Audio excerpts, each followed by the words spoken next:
CRN Digital Talk Radio. Jeff Wilder here, and let me tell you about my guest, the one and only Kimberly Dvorak.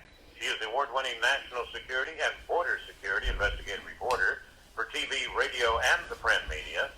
Kimberly is also the senior foreign policy advisor for the Committee for Responsible Foreign Policy. She is a TV correspondent, CW6 News San Diego, as well as One American News Network. And by the way, if you want to catch all of her reports, the website is thekdreport.com, and she should be streaming live right now at Facebook. Tell me it's so, Kimberly. Tell me you're streaming live. I'm streaming on Facebook, yes.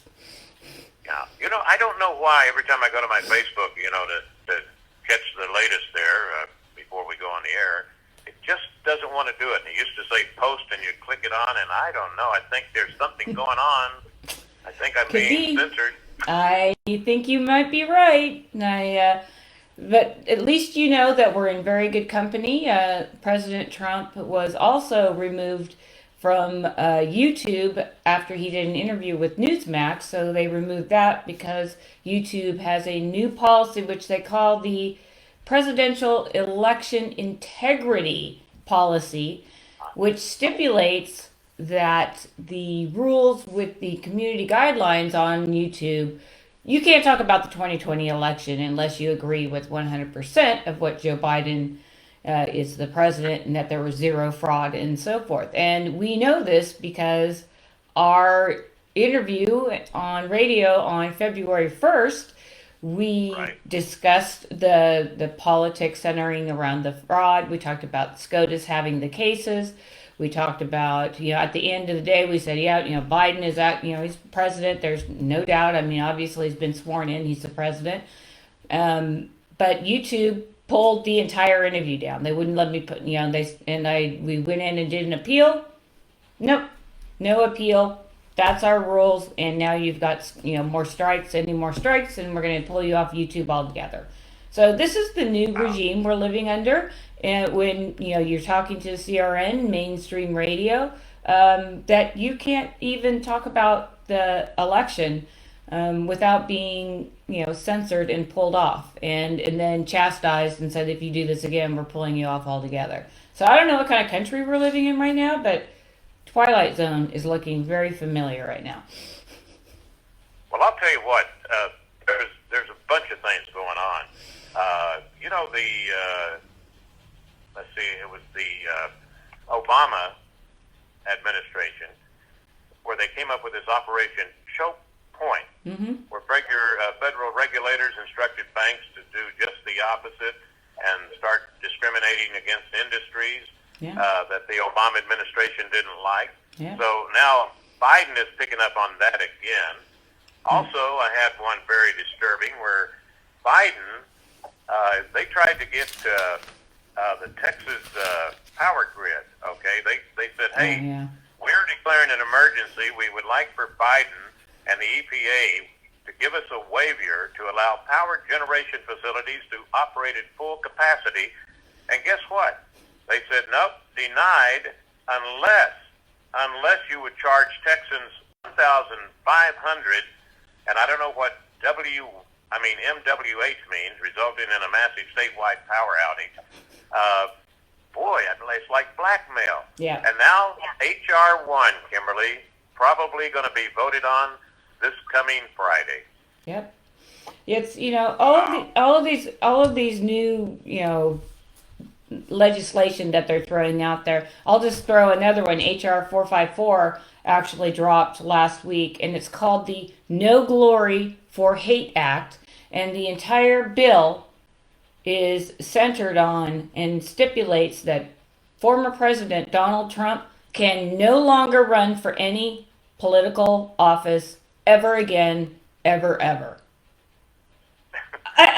You see, the Democrats have had how many governors go to jail and they come back and they jump right back into politics? I'm thinking Marion Barry in Washington, D.C. came in, went to jail for drugs, came back out, became mayor again.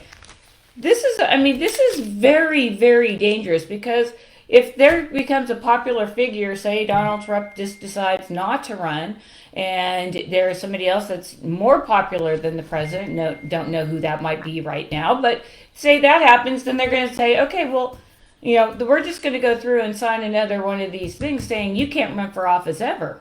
I mean, what country does that?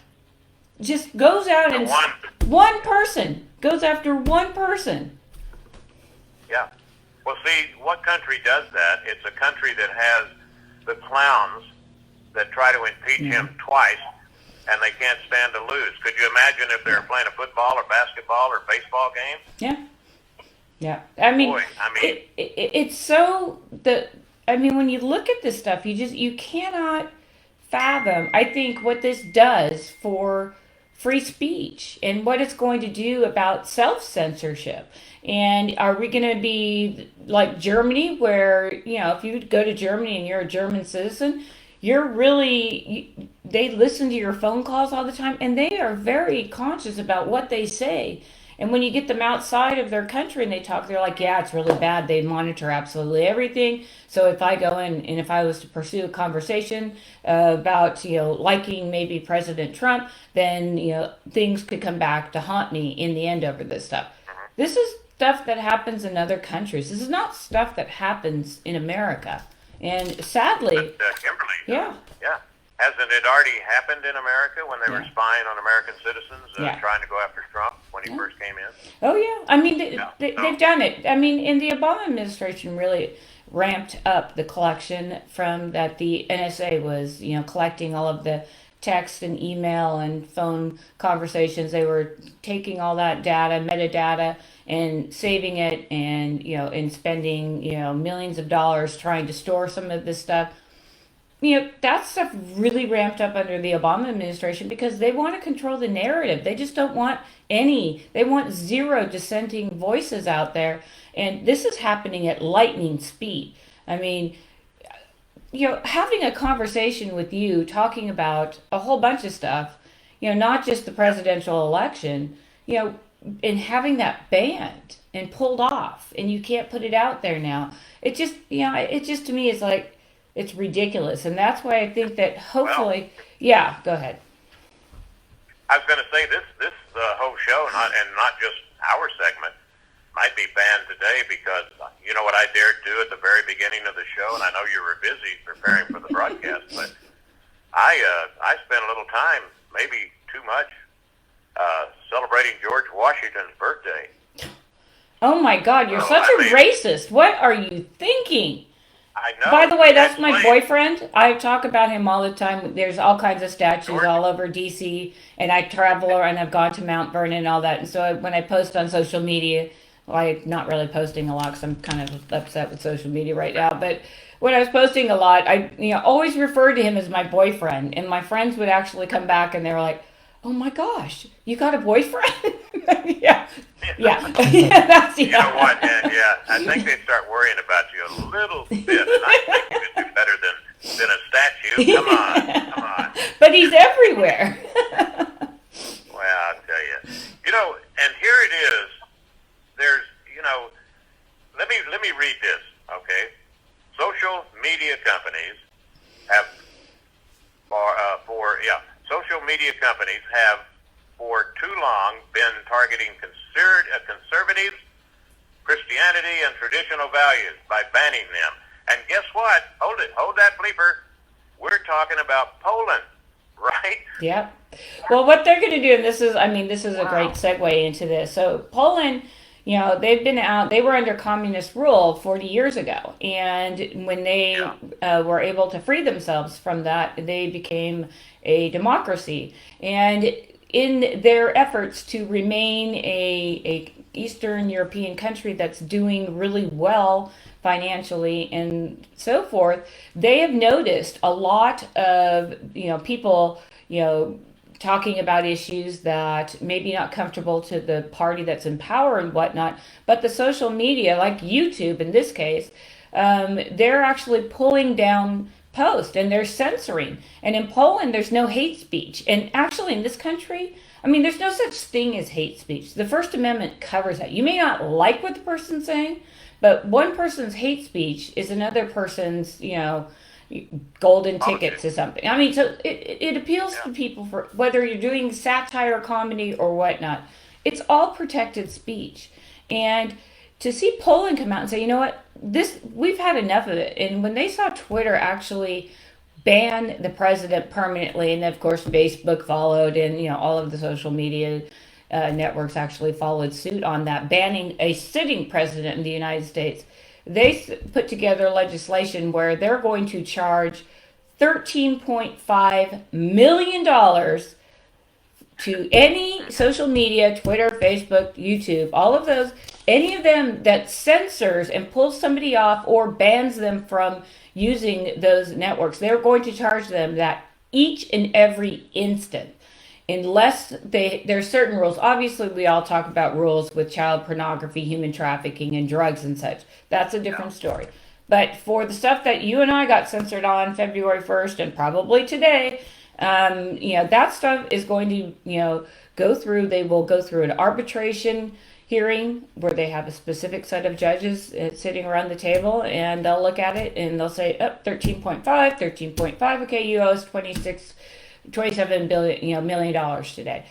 You do that, they're going to stop doing that really quick because that's going to start hurting. And then they also they look at this. The Polish at least is that there needs to be some sort of regulation.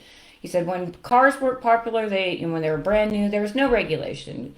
Telephones, utilities, all of those, as they grew larger, they became regulated because it was affecting the entire population, and it became a necessity. So, when we look at these things, it's actually, it's time for social media to be regulated. And, they're the ones. You know what? Go ahead. I was going to say, also, and listener, I know this sounds one-sided a lot, but you can think about, especially for those who follow Facebook, all right? A good example is that, whenever, and of course they were doing a lot on YouTube also, but you would see where especially Hollywood stars, would have all these death threats and holding the severed head of President Trump, and it wasn't considered hate speech. Yeah. And I'm wondering, is there a special definition that hate speech only applies to conservatives, bad-mouthing, Well, it looks that way. It's very, and it's, they're being very transparent about it. They're being very transparent about who they're going after on social media. Make no mistake, they know who they're going after. The people like you and I who, I've been a credentialed member of the media for more than 25 years, and for people to actually, try to say that you can't do interviews, you can't discuss topics that you've been talking about, because get ready, we're going to have this immigration bill coming through, and we're probably not going to be able to talk about that without being censored.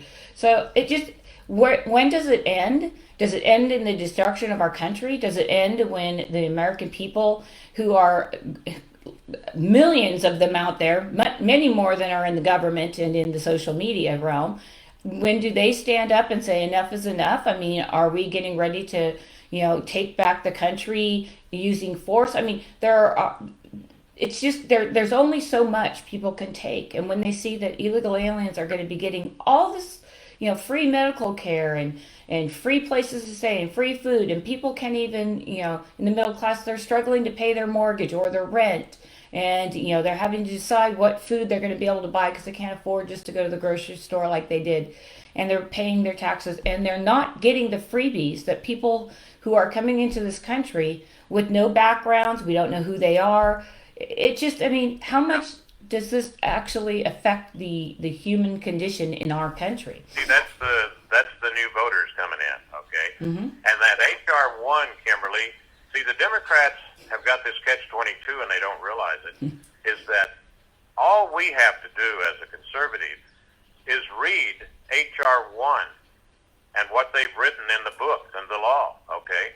And if you want to censor what the Democrats have written, then there's something wrong with that, right? Yeah. I mean, you can quote it word for word, the way the bill comes out, and you see how lopsided that bill is. And you see how they're never, ever, ever going to lose another election if H.R. 1 is passed. Yep. Yeah, I mean, this is the voter integrity. I guess the new way to vote will be your 16-year-old who's trying to learn how to drive and is going to be able to vote for the rest of their lives. They can't, mind you, have a beer or a glass of wine for another 5 years until they turn 21. But they can vote because they're responsible enough to do that. But they can't drink or going into the military. I mean, a lot of these kids when they join, they can't drink, and we should really have one flat rate age. I don't know, maybe 19 is a good number for everything. And also, if you see these, even college kids, okay, forget high school kids, just college kids even.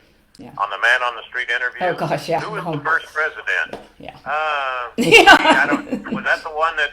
Is that the one that Obama won, or was it? Yeah. Oh, I remember it was that old guy. Yeah, Henry Ford. Yeah. Huh? Okay. We're sadly. We're going to take a break. We'll come back and wrap things up with Kimberly Dvorak, and we need a committee for responsible United States policy, I guess. Hey, I got to ask you real quick. I noticed just lately that you the wood behind you. Now that's not a wooden railroad track, is it? Yeah, it is. I'm gonna just lie down and let the train roll right over me. Okay.